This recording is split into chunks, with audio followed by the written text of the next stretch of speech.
जिला सहकारी बैंक के अध्यक्ष, हम लोगों के अभिभावक आदरणीय विनोद शंकर दुबे जी, साथ में राष्ट्रीय विधानसभा के पूर्व विधायक, हम लोगों के बड़े भाई, हमेशा हम लोगों का साथ देने वाले, राह दिखाने वाले बड़े भाई पूर्व विधायक श्री शंकर चौहान जी, साथ में रेवती भाजपा के वरिष्ठ नेता ओंकारनाथ ओझा जी, मंडल उपाध्यक्ष रुपेश पांडे जी, शशि प्रकाश पांडे जी, पूर्व अध्यक्ष विजय बाबू पंड्या जी,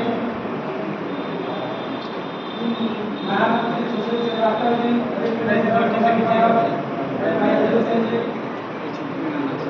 रंजेश रसिया जी, सुशील पांडे जी,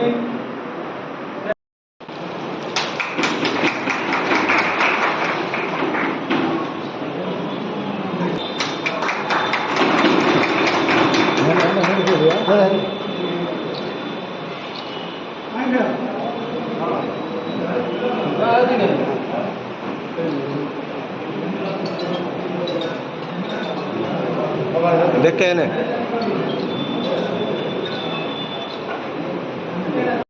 इस कार्यक्रम की अध्यक्षता कर रहे सम्मानित अध्यक्ष जी, इस कार्यक्रम के मुख्य अतिथि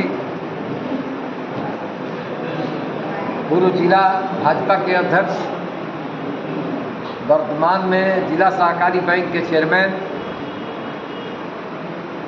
छोटे भाई विनोद शंकर दुबे जी, कार्यक्रम के संयोजक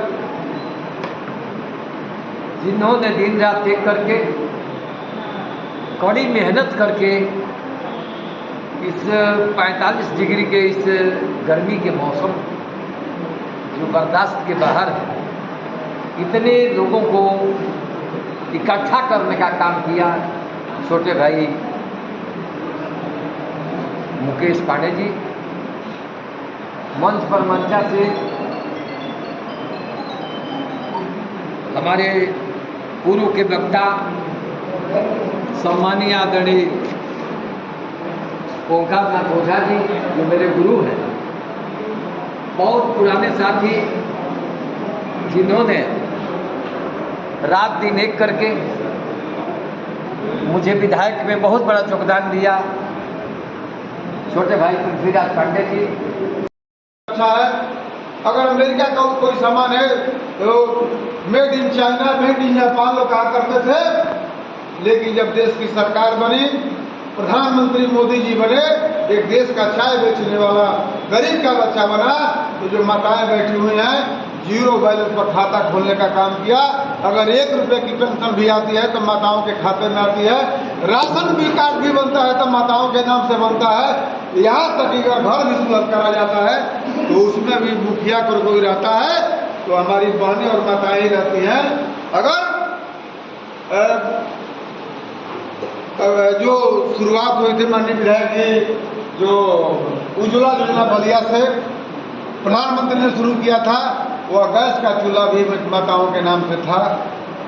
क्या नहीं मोदी जी ने किया, और जीरो बैलेंस पर खाता खोलने का काम किया, और एक तरह से लाइन लग गई। यही विपक्षी कहते थे ये लोग पागल हो गए हैं, या लोग, अरे भाई 17 करोड़ लोगों का खाता जो है इस बैंक में खुला, यानी 17 करोड़ की आज़ादी बैंक से अपरिचित थी, यानी बैंक में खाता नहीं खुलता था। मैनेजर कैसे पृथ्वीराज भाई कह रहे थे कि मैनेजर खाता खोलने के लिए डांट देता था, बोल देता था, ये स्थिति थी। लेकिन मैनेजर 10 बजे आकर के और 10 बजे रात तक खाता खोलते थे और बैठ करके अपना काम करते थे। मित्रों, हम दुनिया के जापान को भी पीछे छोड़ करके दुनिया की चौथी अर्थव्यवस्था बन गए हैं। दुनिया के, एक बार ताली बजा दीजिए मोदी जी के नाम पर। दुनिया की चौथी अर्थव्यवस्था भारत बन गया। भारत हर मामले में आगे। अगर पहलगाम में धर्म कुछ करके अगर हिंदुओं की हत्या होती है तो सिंदूर नाम से एक ऑपरेशन चलता है।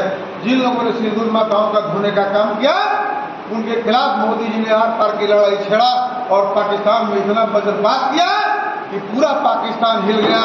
और युद्ध विराम करिए, नहीं तो पाकिस्तान भोजन के लिए लाले पड़ जाएगा। और पाकिस्तान के 6 नहीं बल्कि 9 जो हवाई अड्डे थे, उनको मोदी जी ने चुप निशाने से उसको चकनाचूर करने का काम किया। आज भी वो हवाई अड्डे नहीं चल रहे हैं, हवाई अड्डे बंद है। इतना उसको तहस कर दिया गया है कि आज वो अमेरिका, यहाँ तक कि चाइना या तुर्की का जो मिसाइल था उसको भी हमने ध्वस्त करने का काम किया। हम कभी हथियारों का आयात करते थे, आज हम हथियारों के निर्यातक बन गए हैं। आज हम देश के अंदर, कभी इस देश का रक्षा मंत्री अमेरिका जाता था, आज 20-25 साल पहले कश्मीर में उनका जीवन जो सपना था वो अब पूरा हो गया।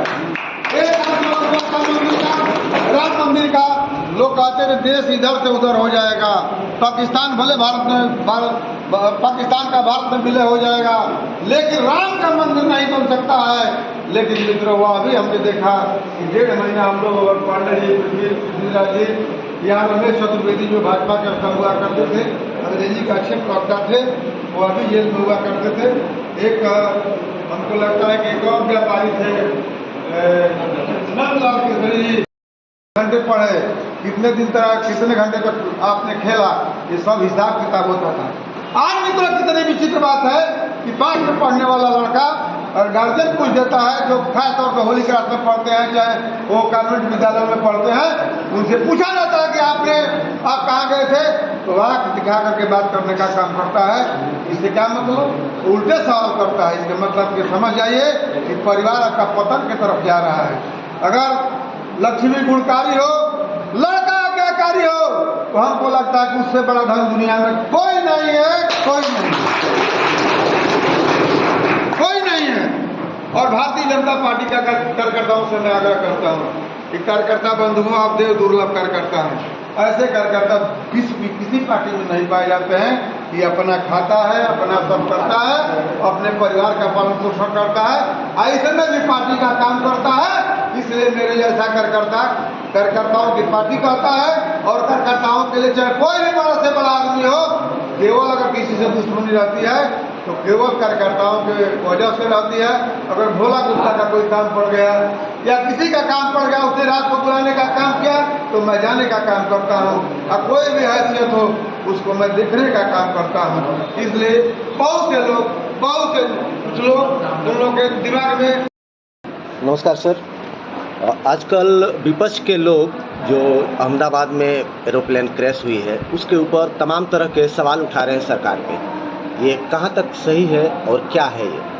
देखिए, विपक्ष का काम है सवाल उठाना, और भारतीय जनता पार्टी की जब से सरकार बनी है, हमको लगता है देश में आतंकवाद से लेकर के और दुर्घटनाएं बहुत कम हो रही हैं।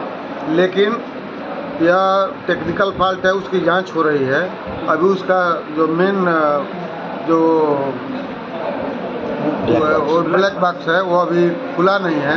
खुलेगा तो स्वयं उसका राज खुल जाएगा कि वो कैसे जो है कैसे दुर्घटनाग्रस्त हुआ, क्या उसमें कमी थी जिसके वजह से हुआ। और यह विपक्ष के लोग क्या बात करेंगे, या तो पहलगाम में भी हमला होता है तो उस पर भी सवाल उठाते हैं, कि अगर पाकिस्तान पर भारत हमला करता है तो उस पर भी हम वीडियो फुटेज मांगने का काम करते हैं कि कैसे उस पर हमला हुआ, किस तरह से आपने मारा। जो काम दुश्मन को करना चाहिए वह काम जो है विपक्ष के लोग ऐसी बातें बेतुकी करते हैं जिसका कोई हिसाब नहीं है। इसलिए मैं इस पर बहुत कुछ बोलना नहीं चाहता, क्योंकि केवल 24 घंटे का समय है तो पूरा उसका राजफाश हो जाएगा। अच्छा, आजकल सोशल मीडिया पे एक महिला छाई हुई है, नेहा सिंह राठौर। देखिए, वो उनके पोस्ट को देख के, उनके गानों को देख के ऐसे लगता है जैसे वो मोदी जी के पीछे पड़ गई हैं। देखिए, नेहा सिंह राठौर को कोई ना कोई पॉलिटिकल पार्टी उसको आगे की है, और महिला के नाते कोई कानूनी कार्रवाई, विधिसम्मत कार्रवाई नहीं हो रही है, क्योंकि वह जो है उलझुल सवाल करती हैं, बिल्कुल बेतुका। वह गाने जिस तरह से जो भोजपुरी संगीत है उसको मर्माहत करने का काम किया है। ऐसे लोग, हमको लगता है कि भोजपुरी को बिल्कुल नष्ट करें, जो भोजपुरी के जो गीत हैं उनको नष्ट करने का काम करते हैं। इसलिए मैं उस पर बहुत सवाल खड़ा नहीं करना चाहता, लेकिन एक सवाल जरूर खड़ा करना चाहता हूँ, उसमें विपक्ष का हाथ है। सर, आजकल विपक्ष लोग आप लोगों की सरकार पे तमाम तरह के लांछन लगा रहे हैं और आरोप लगा रहे हैं, जैसा कि हाल ही में अहमदाबाद प्लेन क्रैश में हुआ है। इस पर आप क्या कहना चाहेंगे? सबसे पहले मैं यही कहना चाहूँगा कि विपक्ष का काम है सवाल उठाना, उठेबे करेगा, उसका जन्मसिद्ध अधिकार। जहाँ तक अहमदाबाद क्रैश हुआ तो जितने 365 मरे, पहले तो उनको सम्मानित, साथ ही साथ उन कारणों की जांच भी हो रही है कि किस कारण से क्रैश हुआ। तमाम उसमें कमेटी भी बनाई गई है, टेक्निकल कमेटी हो चाहे और जितने आवश्यकतापूर्ण है कमेटी, करीब 7-8 कमेटियों का गठन किया गया। जैसा कि अध्यक्ष जी ने बताया कि ब्लैक बॉक्स मिल ही गया, अब उसका खुलना बाकी है, खुलेगा, रहस्य आ जाएगा सामने, और दूध का दूध पानी का पानी हो जाएगा कि कारण क्या था।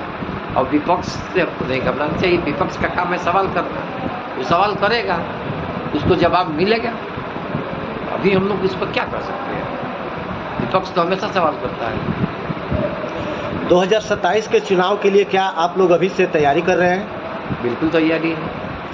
कैसी तैयारी? 27 में तीसरी बार योगी जी मुख्यमंत्री बनेंगे, जमीनी तैयारी है, आप देख ही रहे हैं। तैयारी के परिप्रेक्ष्य में मीटिंग बुलाई गई थी, तमाम तरह के व्यवस्थाएं की जा रही हैं, बिल्कुल फुल तैयारी है। और 27 में योगी जी तीसरी बार मुख्यमंत्री बनेंगे, इसमें एक बार। और विपक्ष के द्वारा जो तमाम तरह के अनर्गल आरोप लगाए जा रहे हैं आप लोगों के ऊपर, मैं तो आपसे बता दिया कि विपक्ष का काम है अनर्गल प्रलाप करना। जब सफल नहीं होंगे तो प्रलाप करेंगे, प्रलाप नहीं करेंगे तो अगर सवाल उठाएंगे, तो हर सवाल का जवाब कोई देना जरूरी थोड़े है। अपने आप जनता समझदार है, समझ जाती है कि सही है कि गलत है। धन्यवाद। दूध का पानी पानी जनता करती है। ठीक है, तो मानव अधिकार यही और जो क्राइम बढ़ रहा है, जो मानव अधिकार है आधा क्राइम से जो वही कहते हैं।